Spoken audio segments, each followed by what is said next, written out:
Oh, cool. Do you go up to Boston much then? Or? Not since we left. I lived there for 5 years. Right after I got out of college, I moved there. But since we left in December, we haven't really been back. December 2020 or 2020. Yeah. Originally from Michigan. I've lived all over the place. I currently live in an RV, continuing to live all over the place with my partner and our 2 cats. I'm an artist and a storyteller. And yeah, this is literally me witnessing and observing the manifestation of someone else who has a dream in alignment with what I dream and what I've set off and transitioned my life towards pursuing. So in that way, I'm just like looking up like, yo, thanks. Yeah, I'm just glad to be here and grateful to be able to document everything and also take breaks to get my hands dirty. Yeah. Thank you so much. Of course. Yeah, so I've been really into natural building techniques since I took a permaculture course. This is like my favorite thing to do, is to be working with people to build infrastructure and build homes and learn as I'm doing and create those connections. So I'm just really like grateful to be here and yeah.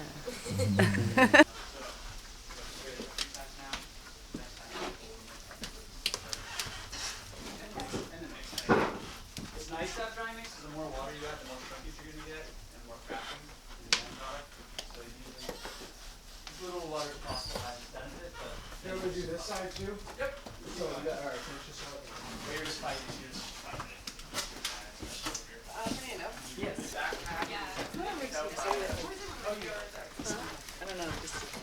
Joy, if this, and when you find a spot and it actually like sinks in, like right here, you want to keep pushing it in, right? You want to keep pushing it in, and sometimes if there's a huge hole, you want to put in more straw.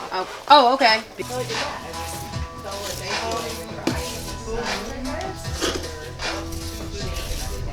And actually,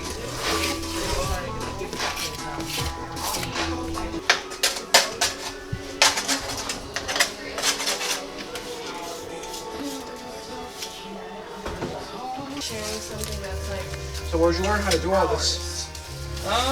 Like got started with this company out of North Carolina, MudStrawLove, building down in Delaware. That's cool. And then some experimentation on my own and helping out at things like this a bit. And then you're just like, okay, you know what? I know what to do. I'm gonna do it. I'll move someone back there. So You guys are standing in the pantry. It's to-be pantry. We're in the kitchen. Alana's in the bathroom there. But yeah, you can see more examples of the joinery here. We used about 70% of the wood came off the site. The rest of it's local. We left some spots there so you can see kind of the the original, the first plaster step. We stacked up all the bales. You can kind of see the outlines of the bales a little bit. You don't want, what they call it, a running bond. You don't want, you stagger things like bricks, basically. And we were putting on the rough coat. When we go over wood, because wood will expand and contract at a different rate and has an affect the drying of the clay. So if we put this, what's called a plaster lath over it so that there's no additional cracking. These are for poking. These are kind of homemade tools for poking in the cob, because you have to work it in and like, it's called keying it in to like get it into all the little cracks and crannies. And then these are a variety of trowels. These are the hawks. So generally, something like this, and you kind of you're making a patty. I like to slice it up and then you kind of take it off and apply it. But you're welcome to try different trowels. There's a wood, it's called a wood float. I recommend trying this. You'll notice it leaves a much different treatment. These parts are easy. This takes a lot of time now because you really need to pack between the holes.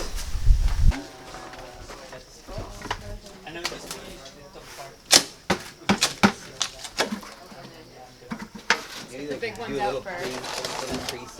Yeah, I think we've got a manual.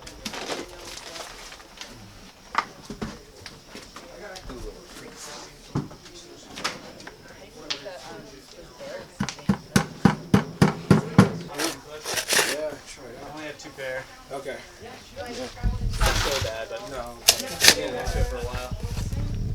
So I already put in 4 clay and 1.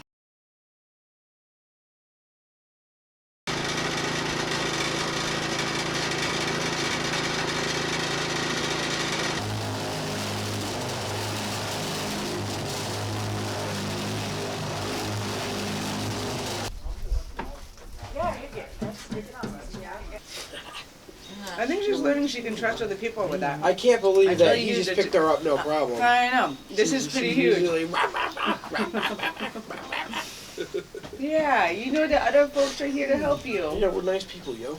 Yeah, look at that. Look at that. Yeah, sorry. Sand gives it strength, and the clay gives it kind of its plasticity and its holding power. But if you have too much sand, it won't stick well. But if you have too much clay, clay shrinks and expands a lot more than sand, so you'll get a lot of cracking. So it's a kind of we played around with the mix for a while.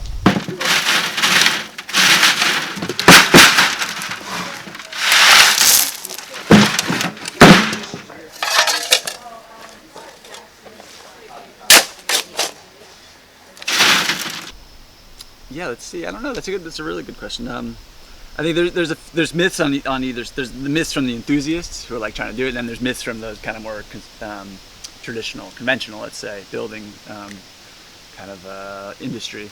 I'd say from the enthusiast side, there's an idea that it's you're gonna save money doing it, and that these resources are really available, and that could be true if you have the time and kind of skills or aptitude to learn those skills of doing it all yourself.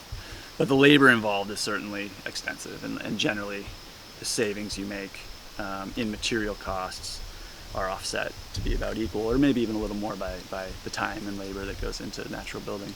So it's a lot of work, but it's fun work, and it's nice that you're working with materials that are non-toxic, because a lot of building industry materials are pretty hazardous. So I'd say from the enthusiast side, you've kind of got that idea that it's not going to be easy, and you're not necessarily going to save a bunch by doing natural building.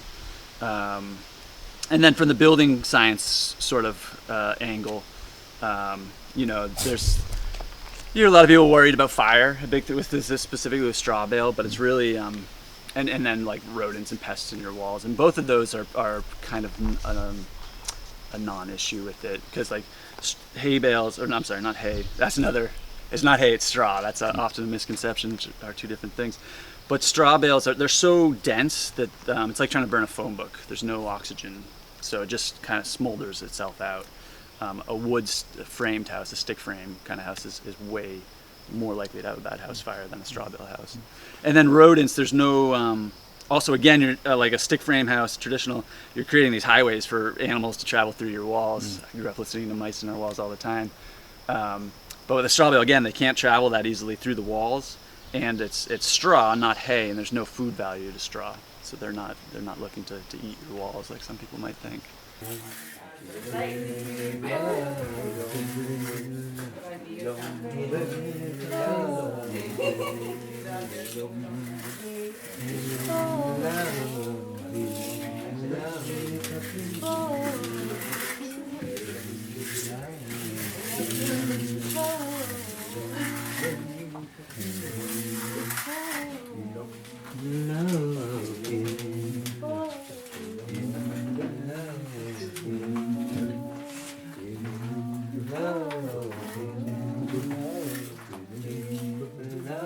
I'm just like so appreciative of the physical work, but also like the physical presence of everybody, and also just even like when we're doing things in silence, but just kind of like at some moment like looking around, it's like, oh, like we're creating like this beautiful thing, and like we're all working together, like we're all kind of keeping the same vibes, and just like having fun and enjoying the same thing, like we're sharing something together, and like it's like it's awesome. I wish so much for that collaboration, just co-creation, like, you know, sweating next to each other, moaning next to each other. Like, it's all kind of, you know, those are the dirty ways of life, but they're also like the awesome things about life, because like once you know how, like once you know those things, it's like there's this intimacy that gets created that a lot of times like we can't get to like through just talking or, you know, seeing each other. So it's kind of like, I appreciate that sense of bonding that gets created in this kind of places with these kinds of experiences and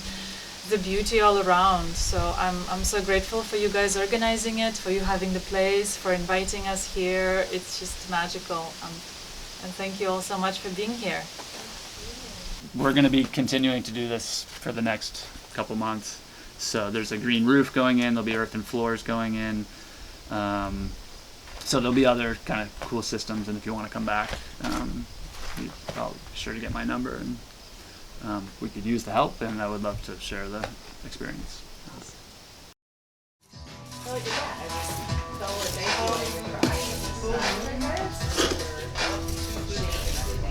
And actually,